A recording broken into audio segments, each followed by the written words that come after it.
আসসালামু আলাইকুম। আমার নাম মিস তাসনিয়া রানা তামান্না। আমার বাবার নাম মোহাম্মদ রানা মাসুদ। আমাদের জেলা জয়পুরহাট, থানা পাঁচবিবি। তো আমি ওখানে থাকতে আমি হিলিতে ছিলাম। হিলিতে থাকতে আমি Ferdous Ali Khan model school and কলেজে পড়তাম। ওখানে একটা ছেলের সাথে আমার সম্পর্ক হয়। তো ওখান থেকে আমার বাবা আবার আদমদিঘি থানা, বগুড়া আদমদিঘি থানা ট্রান্সফার হয়ে আসে। মানে ছেলেটার সাথে তো আমার দীর্ঘদিনের সম্পর্ক, 4 বছরের। তো তারপর ওই ছেলেটার সাথে আমি চলে আসার পর আমার বাবা আমাকে মানে জোর করে নিয়ে যায়। আমাকে নিয়েও যায়, আমার শ্বশুর শাশুড়ির লোকদের উপর মারধর করে।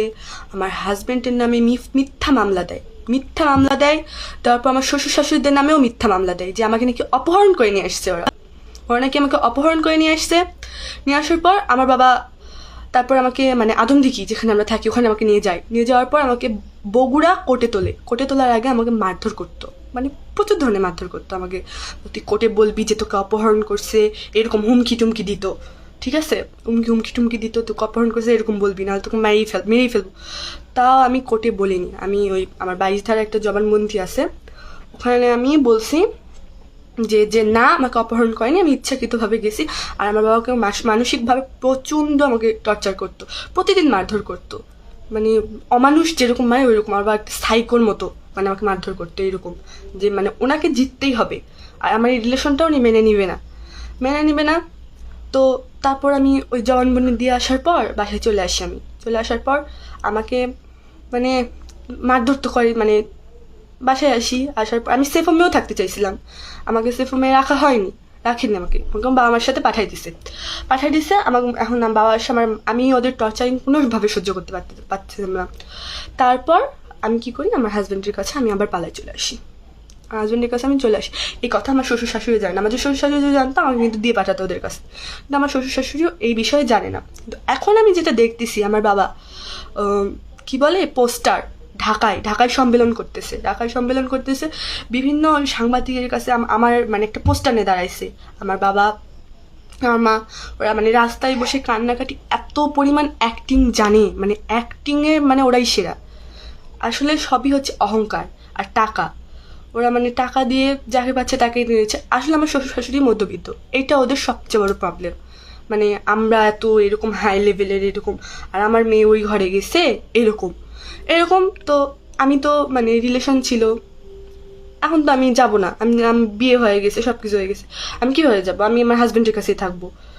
তো আর কি বলার, আমার হাজব্যান্ডকে জেল খাটানোর জন্য মার খাওয়া মানে পুলিশের হাতে মার খিলে নিবে। র্যাবও পাঠাইছিল আমার শ্বশুরবাড়ির লোকজনদের বাড়ির সাথে, র্যাব পাঠাইছে, পুলিশ পাঠাইছে, গুন্ডা পাঠাইছে, টাকা দিয়ে গুন্ডা কি কিনবে কিচ্ছু পাঠাইছে না আমার ফ্যামিলির মানুষদের।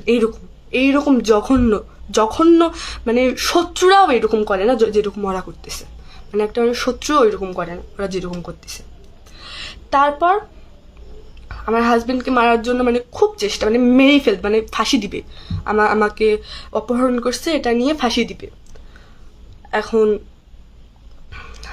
নিজের মেয়ের মান সম্মান তো এইভাবে নষ্ট করতেছে, নিজের মান সম্মানও নষ্ট করতেছে।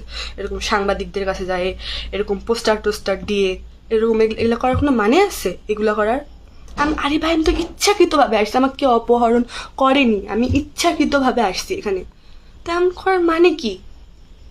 আর কি আমার মাথা পাগল হয়ে গেছে। আমি এর আগেও একটা ভিডিও করছিলাম, ওই ভিডিওটা আপনারা হয়তো দেখছেন, যে আমার হাজব্যান্ডকে নিয়ে ভিডিওটা করছি। আমি ভালো আছি, এখন আবার এই সাংবাদিক এসব দেখে আমার মাথা তো ফুল নষ্ট হয়ে গেছে। আমি আর কি বলবো? আমার শ্বশুর শাশুড়ি এসব বিষয় কিছু জানে না। আমার হাজব্যান্ড মানে এটা একটা প্রেম ঘটিত বিষয়, এটা তো মানে কোনো অপহরণ কিছু না। আর কি বলবো, আব্বু আমি যেখানে আছি অনেক ভালো আছি, দয়া করে আমার পিছু ছাড়ো, আর এগুলা করো না।